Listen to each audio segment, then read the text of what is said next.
Good bacteria also play a very important role in detoxification. They're like the garbage trucks of the gut. They go through, pick up all the rubbish, and then shunt it out through the feces. But if you don't have enough beneficial bacteria, you don't have enough garbage trucks to take out the trash. So you get this accumulation of toxicity in the gut, which can affect the whole body. And if you experience constipation, so if you're not having a complete evacuation every single day, not only does that mean that you don't have enough garbage trucks to take out the trash, but the garbage trucks that you do have can't get to the tip, if that makes sense. So you're getting this, toxic wasteland happening in your gut, and that can affect every body system, including the brain. So that's why it's so important to have, good bowel motions every single day, because the constipation really does make life pretty miserable after a while. So 80% of the immune system is also actually located in our gut, which is pretty amazing. So if we have a compromised gut flora, we have a compromised immune system. So we're more likely to catch every cold and flu that's going around, ear infections, chest infections, autoimmune issues. And the gut bacteria also actually ensure the health and integrity of the gut wall. So you could imagine the gut wall as being the soil, and the bacteria as being the grass. And if you imagine a field, if you were to overgraze the grass, the soil would become exposed and start to erode.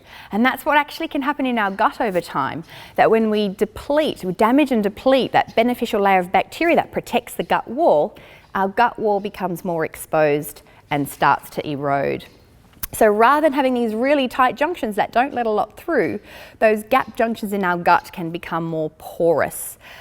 Which means that undigested food particles can pass through, and that can lead to food allergies and intolerances, and also toxins and microbes can pass through the gut wall. So this creates this general toxicity in the gut, which makes you vulnerable to the development of autoimmune issues, neurological issues, and psychological issues. Just on the point with the allergies, because food allergies and intolerances are on the rise, and a lot of people will spend a lot of money getting tested for intolerances. So they'll go and get tested and they'll come home with a list of maybe 10, 20 foods that they're intolerant to, and they'll remove those foods and they will experience a temporary improvement in their symptoms. However, it's not the food that was causing the problem. It's this underlying gut dysbiosis, or a balance of bacteria in the gut, and the leaky gut.